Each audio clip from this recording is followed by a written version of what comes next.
పశ్చాత్తాపం, రాజీ ఈ రెండు పదాలు నిత్యం ఎక్కడో ఓ మూల వినిపిస్తూనే ఉంటాయి. కానీ వ్యవస్థల్లో చోటు చేసుకున్న తప్పిదాలకు కూడా ఇవి వర్తిస్తాయా? ప్రభుత్వం అనుకుంటే అవి కూడా సాధ్యమే.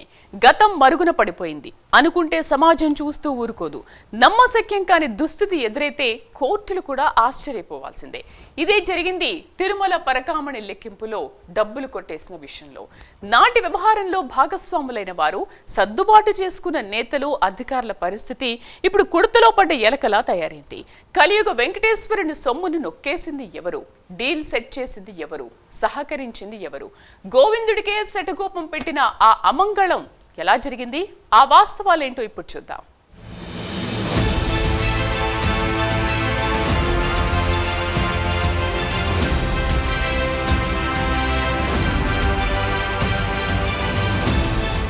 పాపం లెక్కలు ఏనాడైనా తేలాల్సిందే. పట్టుకున్నారు, డబ్బులు కట్టేశాం, చేతులు దులుపుకున్నామంటే అన్నిటా కుదరవు. అదే జరిగింది 2023లో తిరుమల పరకామణి లెక్కింపు సమయంలో కలియుగ వెంకటేశ్వరుని కానుకలపై నొక్కేసిన వ్యవహారంలో నాడు జరిగిన సీన్ మళ్లీ రిపీట్ కాకూడదని, బాధ్యులకు శిక్ష పడాలని ఓ వ్యక్తి కోర్టుకెక్కడంతో అమ్మయ్య గన్నం తప్పిందని అనుకున్న వారిలో గుబులు మొదలైంది. నేరంలో భాగస్వాములైన వారికి, రాజీకి ఒప్పుకున్న అధికారులకి ఇప్పుడు నిద్ర లేకుండా పోయింది.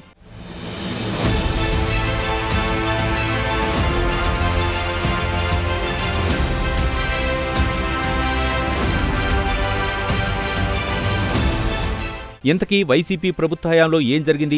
అప్పట్లో టీటీడీ చైర్మన్గా ఉన్న భూమన కరుణాకర్ రెడ్డి వ్యవహార శైలిపై లోపకాయిరీతనంతో సంధి కుదుర్చారని ఆరోపణలు ఎందుకు వచ్చాయో తెలుసుకోవాలంటే ముందుగా తిరుమల పరకామణి లెక్కింపుల పవిత్రతను అర్థం చేసుకోవాలి. ఇది కేవలం లెక్కింపు ప్రక్రియ కాదు. భక్తి, నమ్మకం, నిష్కలంకతో కూడిన సేవ. హుండీలో భక్తులు సమర్పించే ప్రతి రూపాయి, ప్రతి బంగారు ముద్ర, ప్రతి మొక్కుబడి వెంకటేశ్వరునికి అర్పించిన ఆత్మీయ కానుకగా పరిగణించబడుతుంది.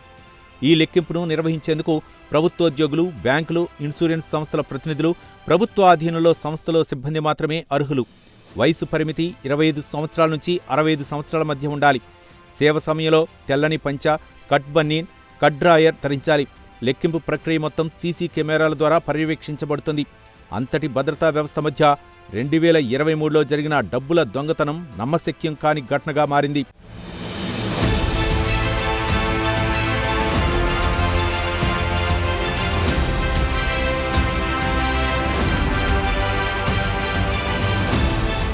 తిరుమల పరకామణి లెక్కింపు ప్రక్రియలో పెద్దజీయర్ మఠం నుంచి ప్రతినిధులు పాల్గొనటం ఒక విశిష్ట ఆచారం. ఆ ఆచారం యొక్క మూలం ఆగమ సంప్రదాయంలో ఉంది.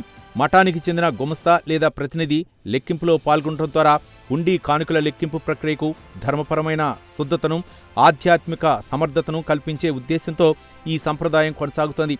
ఇదే క్రమంలో 2023 ఏప్రిల్ 29న నిర్వహించిన లెక్కింపు సమయంలో మఠం తరపున రవికుమార్ అనే వ్యక్తి కూడా అక్కడ ఉన్నాడు.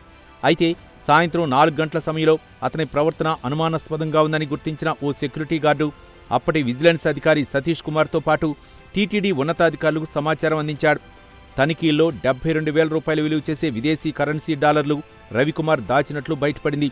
వెంటనే తిరుమల 1 టౌన్ పోలీస్ స్టేషన్లో వివిధ సెక్షన్ల కింద నేర స్వభావం ఆధారంగా ఎఫ్ఐఆర్ నమోదు చేశారు. ఈ ఘటన పరకామణి లెక్కింపు పవిత్రతపై ప్రశ్నలు రేకెత్తించిన దురదృష్టకర ఉదంతంగా నిలిచింది.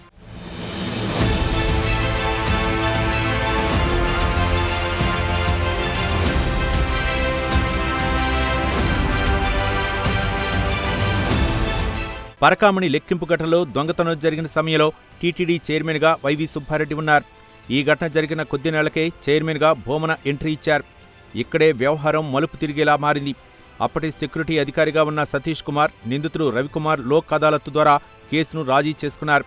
ఈ విషయం తెలుసుకున్న ప్రైమ్9 న్యూస్ వ్యవహారాన్ని అంతా కూపీలాగింది. తీగలాగితే డొంక కదినట్లుగా పరకామణి కేసులో దిగ్భ్రాంతికర నిజాలు ప్రైమ్9 పరిశీలనలో వెలుగులోకి వచ్చాయి. పరకామణి కేసు సెటిల్మెంట్ వ్యవహారాన్ని ప్రైమ్9 న్యూస్ వెలుగులోకి తేవడంతో పోసలు కదులుతాయని భయపడ్డ నాటి టీటీడీ ఈవో ధర్మారెడ్డి, సహకరించిన పోలీసులు ఇష్యూని తప్పుదారి పట్టించేందుకు ప్లాన్ చేశారు. పరకామణి ఘటనపై లైవ్లో టెలికాస్ట్ అవుతున్న సమయంలో ఏకంగా ప్రైమ్9 ప్రతినిధులను అరెస్ట్ చేశారు. దీంతో ఈ విషయంపై అనేక అనుమానాలు రేకెత్తాయి.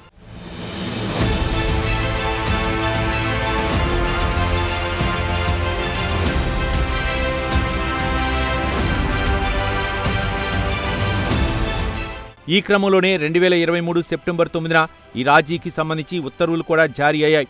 ఇదే సమయంలో పరకామణిలో జరిగిన కుంభకోణంపై సిఐడితో దర్యాప్తు జరిపించాలని కోరుతూ శ్రీనివాసులు అనే వ్యక్తి 2024 సెప్టెంబర్లో టీటీడీ ఈవోకు వినతిపత్రం సమర్పించారు. అయితే దానిపై ఎలాంటి చర్యలు తీసుకోకపోవడంతో చివరకు హైకోర్టులో వ్యాజ్యం దాఖలైంది. ఈ పరిణామాలతో నాడు జరిగిన తప్పుడు వ్యవహారం మళ్లీ తెరపైకి వచ్చింది. గోవిందుడి నిధిపై జరిగిన దుర్వినియోగం ఇప్పుడు న్యాయబద్ధమైన విచారణకు దారితీస్తోంది.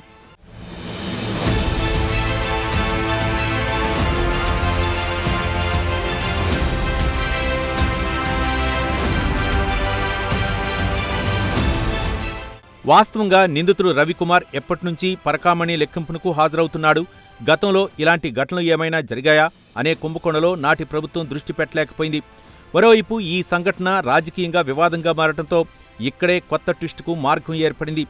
తిరుపతి, చెన్నై ప్రాంతాల్లో రవికుమార్తో పాటు అతని సతీమణి పేరుపై ఉన్న 7 ఆస్తులను టీటీడీకి విరాళంగా ఇచ్చేలా ఒప్పందం కుదిరింది.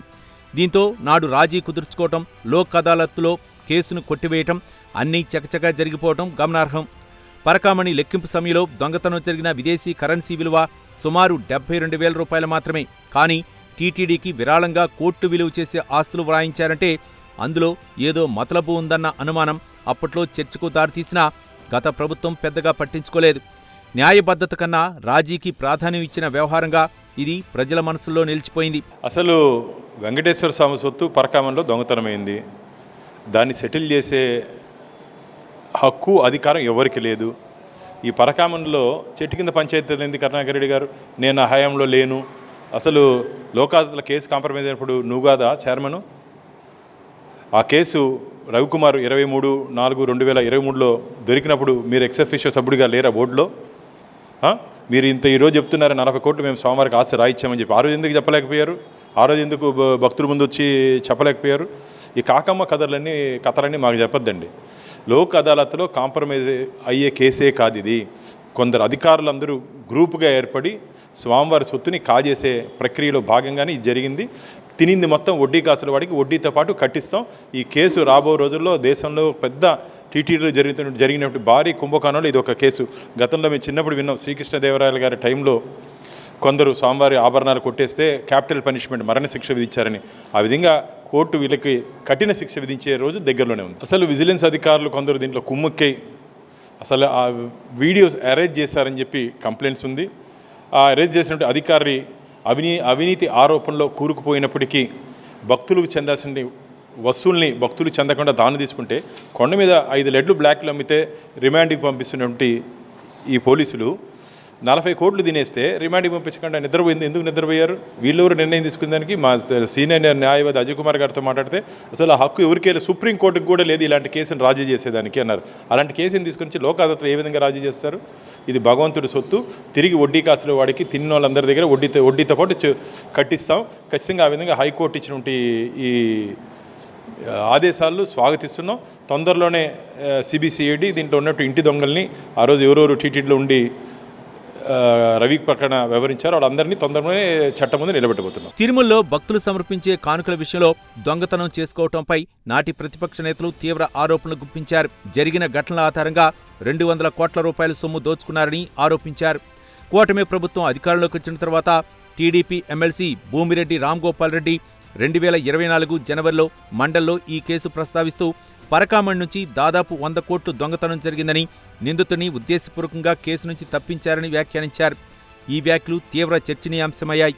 ఈ నేపథ్యంలో టీటీడీ విజిలెన్స్ వింగ్ అధికారులు మరోసారి విచారణ చేపట్టి 2024 జూలైలో నివేదిక సమర్పించారు. అయితే ఆ నివేదికలు సంతృప్తికరంగా లేవంటూ తాజాగా న్యాయస్థానంలో వాదనలు కొనసాగుతున్నాయి. ధర్మాసనం పూర్తి వివరాలతో 2 వారాల్లో కౌంటర్ వేయాలని ఆదేశించడంతో నాడు సహకరించిన అధికారులు, పరోక్షంగా వ్యవహారంలో భాగమైన పోలీసు అధికారులు అక్రమార్కుల్లో గాబరా మొదలైంది.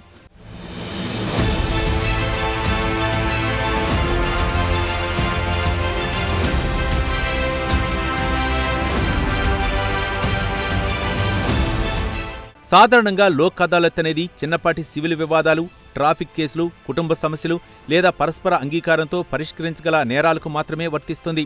కానీ ప్రభుత్వ వ్యవహారాల్లో జరిగిన దొంగతనాలు, ముఖ్యంగా ఆస్తి దోపిడీ, అవినీతి, నమ్మకద్రోహం వంటి నేరాలు కూడా లోక్ అదాలత్ పరిధిలోకి రావటం న్యాయపరంగా మాత్రమే కాదు, నైతికంగా కూడా ప్రశ్నార్థకమే. అత్యంత పవిత్రమైన వెంకన్నస్వామి సన్నిధిలో జరిగిన దొంగతనం ఘటనలో పట్టుబడితే డబ్బు కట్టేస్తాం అనే దృక్పథం నేరాన్ని ప్రోత్సహించే దారిగా మారుతుంది. ఇది ప్రతి నేరస్తుడికి ఒక మార్గం చూపుతుంది. నేరం చేయండి, దొరికితే చెల్లించండి, మాఫీ పొందండి. ఈ దృక్పథం కొనసాగితే భవిష్యత్తులో న్యాయ వ్యవస్థను, ప్రజా విశ్వాసాన్ని, ప్రభుత్వ పరిపాలనను తీవ్రంగా దెబ్బతీయగలదు. గోవిందుడి సన్నిధిలో జరిగిన దుర్మార్గం న్యాయబద్ధంగా తేలాల్సిన సమయం ఆసన్నమైంది.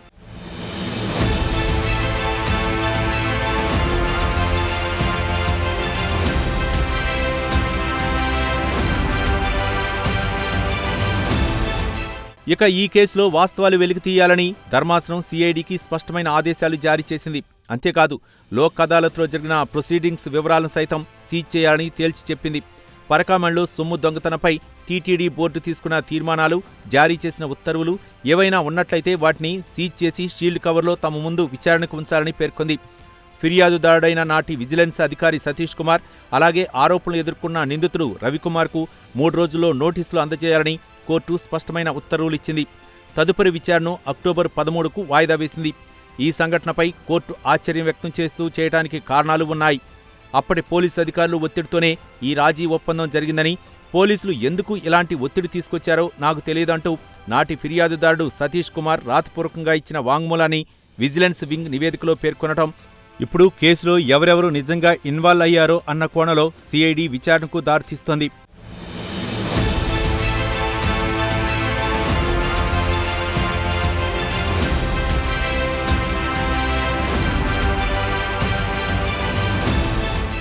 శ్రీవారి సన్నిధిలో నమ్మకాన్ని నొక్కేసిన వ్యవస్థ, గోవిందుడికే శటగోపం పెట్టిన అమంగళం.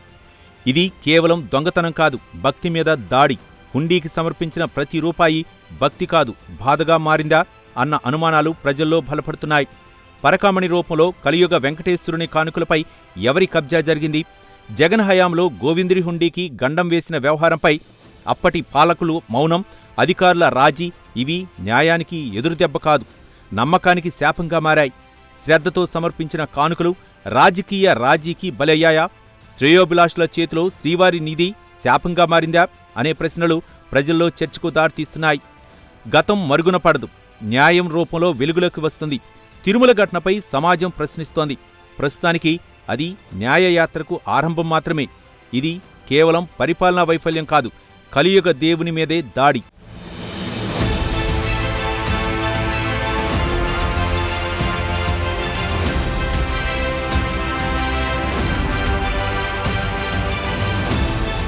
మరోవైపు కలియుగ దైవం కానుకల నొక్కుడు వ్యవహారంలో వైసీపీ నేతలపై ఆరోపణలు రావడంతో టీటీడీ మాజీ చైర్మన్ భూమన కరుణాకర్ రెడ్డి తీవ్రంగా స్పందించారు.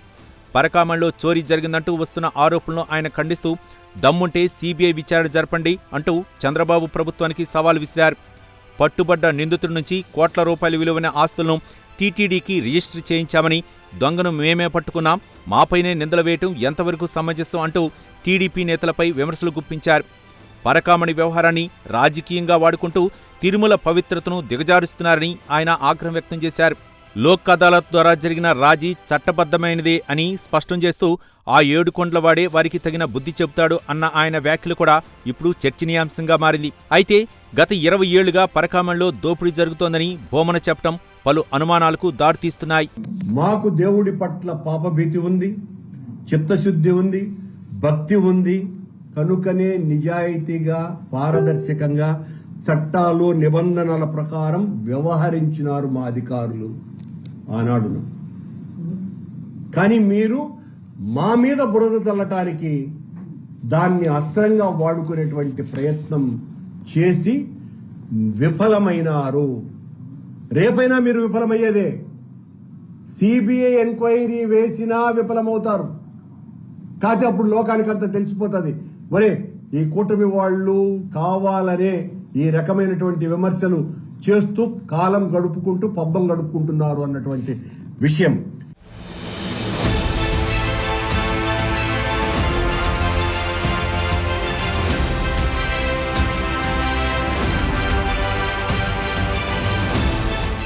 పరకామణి కుంభకోణి లెక్కింపులో జరిగిన దొంగతనం ఘటన కేవలం ఒక కేసు కాదు, నమ్మకాన్ని పరీక్షించిన కాలచక్రం. గోవిందుడి హుండీకి గండం వేసిన వ్యవస్థ ఆధ్యాత్మికతను ప్రశ్నించిందే కాదు, ప్రజా న్యాయానికి శాపంగా మారిన ఉదంతం. న్యాయస్థానాల్లో విచారణ కొనసాగుతోంది, రాజకీయ వాదనలు పెరుగుతున్నాయి, కానీ భక్తుల ప్రశ్న మాత్రం మారదు. శ్రీవారి నిధిపై దాడి చేసింది ఎవరు తేలుతారా? శ్రీవారి సాక్షిగా సమాజం ఎదురు చూస్తోంది. శ్రద్ధ, నమ్మకం, ధర్మం ఈ మూడు నిలవాలంటే పాపం నిగ్గు తేలాల్సిందే.